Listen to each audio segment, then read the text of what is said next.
Hello, everyone. Well, I want to thank CPAC for putting me after Benny and Jack Posobiec. I did not have enough coffee this morning to match either one of them, but anyway, hello, everyone.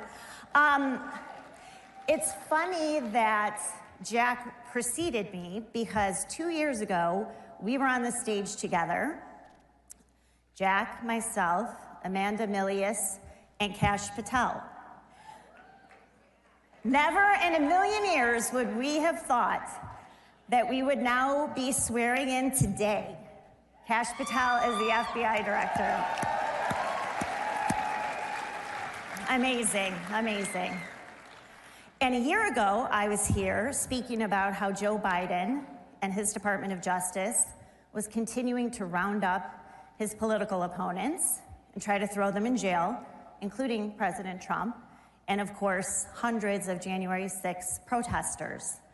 Never would I have imagined we would be here after President Trump being elected and then taking the really bold, courageous, and compassionate move of pardoning almost all of the J6ers. So I really want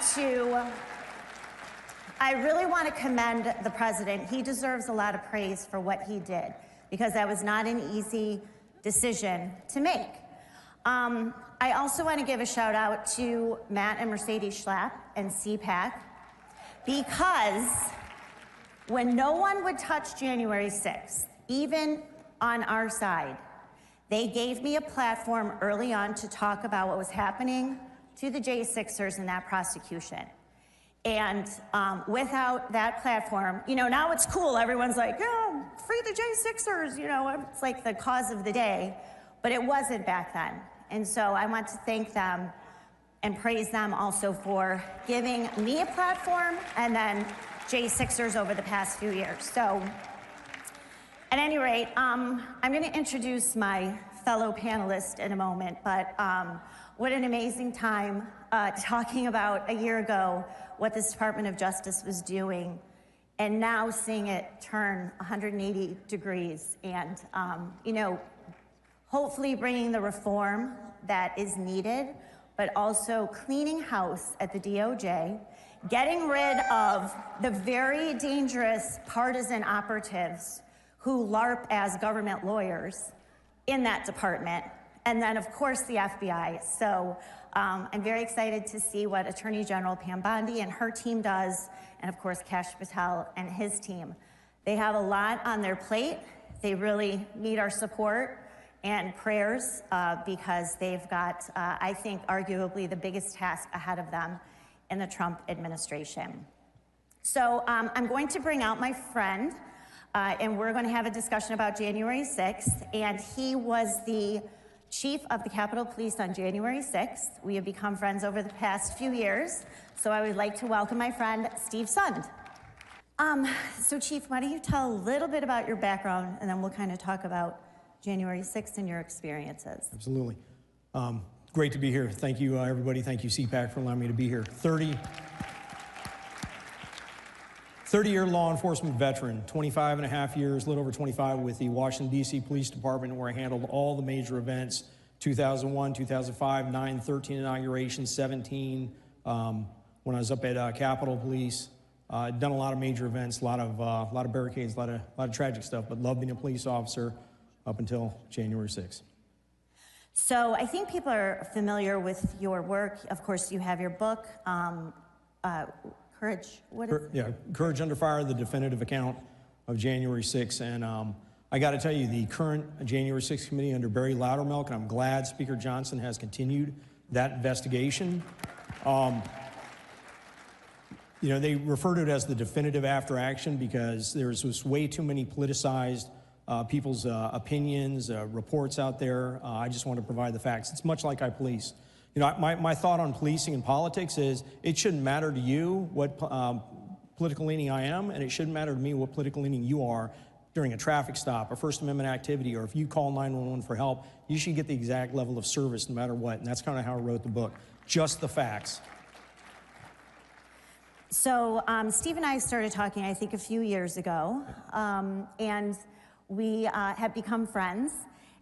We have our agreements and disagreements about the interpretation of January 6th and some of the things that happen, but we always are able to discuss those agreeably because I have tremendous respect for him. But what happened to Chief Sund is, despite his constant pleas to add more security for January 6th, of course, those were denied. But then the day after, on January 7th, Chief Sund became the fall guy who was, alongside President Trump, then blamed and accused of being responsible for what happened that day. And so we could talk a little bit about that now, looking back 4 years ago, how that all transpired, how you sort of were, especially Nancy Pelosi's fall guy for that, and then what has kind of happened since then. So when you look at it and you look back, a lot of people may not realize this. They've heard Donald Trump offered up 20,000 National Guard troops. That most likely is the case. I do not doubt that. I can tell you definitively, I made 12 requests for federal support, including National Guard, both in advance and on January 6th while we were under attack, and was denied. It was only on the 13th request that I finally get approval at 2:09 p.m. on January 6th. So what I've come to learn since January 6th is January 6th was 100% preventable. If security on Capitol Hill hadn't been so politicized, and you know, when you hear Speaker Pelosi say she doesn't have a role in security on Capitol Hill, look at 2 U.S. Code 1970. Look at it before they changed it, because they changed it based on my testimony. It says specifically, I have to go to the Capitol Police Board. I'm the only chief of police in the United States of America that has to get permission to bring in support for my men and women. I went to the Capitol Police Board. They are required to then get concurrence. They have to go to congressional leadership. It's written in the law. Her responsibility is written in law. So when she said she doesn't play a role, she does.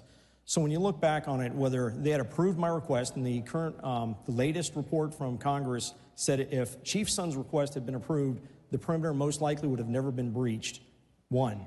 2, intelligence. I've done major events in Washington, D.C. for many, many years. I've dealt with the FBI, I've dealt with DHS.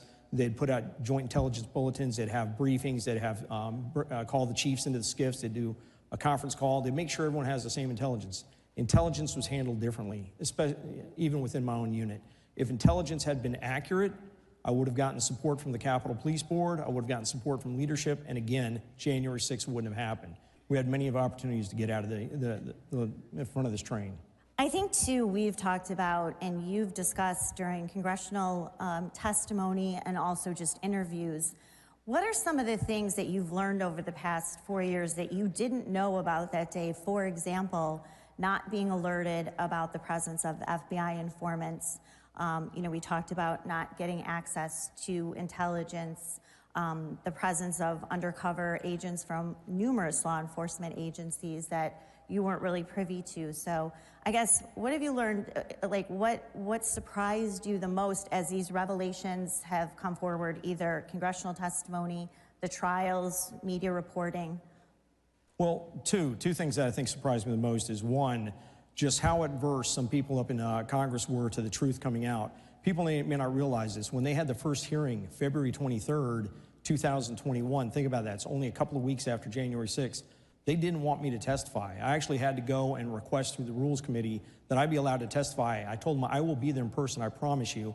And sure enough, if you look at it, I'm the only one that showed up in person. Everyone else was videotaped in.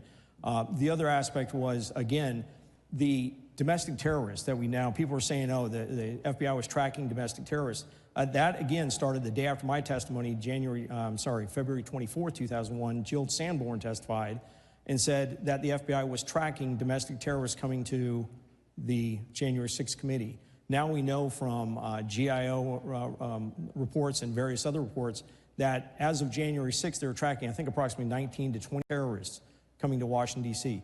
That sure as hell would have been something that I'd like to know about as a chief of police of a Capitol Police, that they were coming. And when they talk about tracking domestic terrorists, I mean, they're tracking them with people. They're not tracking them with, like, the janitorial crew. They're tracking them with people. So it's not unusual for undercovers to be in the crowd. You're talking about major events in Washington, D.C. It's probably a SOP, but it would have been great to know that. So a little bit your experience with the January 6th Select Committee. who now, of course, all of the members and all of the staff were pardoned by Joe Biden. So no one can be held accountable for the destruction of evidence, tampering with witnesses, such as Cassidy Hutchinson, and other malfeasance that we know actually happened with that committee. So, but they didn't really want the truth from you either. Yeah, I had a very interesting interaction with them. One, it became clear early on that their focus wasn't trying to get to what the American people want to know, what really happened on January 6th. Their focus was predetermined outcome. It was to focus on basically 1600 Pennsylvania Avenue. How was Donald Trump responsible for this? I went in there. I had, you'd think the chief of police, they'd want me testifying in public. Absolutely not. When we had our interview, it got very contentious. When I repeatedly tried to refer them back to my responsibility to go through the Capitol Police Board to get assistance for my men and women and how I did that in advance of January 6th, they wanted no part of that. They did not want you, the American people, to know that I had gone out of my way to try and bring in resources to protect the United States Capitol. And then it got, like I said, it got contentious. It was a 6-hour interview. You didn't see a word of that on TV. That was, I thought was concerning. That made me realize real quick that they weren't looking for the truth. And then when you watch it, a lot of people are like watching some of the videotape, and I've heard this brought up that, hey, what's going on with some of the sound that was imported on some of the internal videotape? The cameras inside the Capitol do not have sound. They imported other riotous sounds, other demonstrations, other riots into that. Imagine if any chief of police in the United States of America had changed dash cam videos, body-worn cameras videos, and imported separate audio. What do you think would happen? You'd lose all distrust. So when you look at Biden pardoning the January 6th committee, one, committees on Capitol Hill already have certain levels of protection. That should be sufficient. When you provide them a pardon, you just delegitimized anything they were doing. Anybody that had concerns for the credibility, you just legitimized those concerns. So I think that was I think that was a disservice, but their focus wasn't getting to the truth. Well, we have a minute to go. I told you this would fly by, so, yes, but I think your work and your honesty, and yes, your courage in speaking out about the committee and everything that you saw has really helped unravel the January 6th narrative. I think we're going to learn a lot more. Of course, Barry Loudermilk now has a permanent subcommittee under House Judiciary. Attorney General Pam Bondi is also announced that she will be looking into the abuses of the FBI against phenomenal. the J6 defendants. And so I think we are going to find out a lot more in addition to what we've already learned. I think so as well. And I got to tell you, I miss law enforcement. All the law enforcement I've talked to from FDLE speaks very highly of new U.S. Attorney Bondi. So I look forward to seeing what she's going to do. But thank you very much for having me here. Thank you, everyone.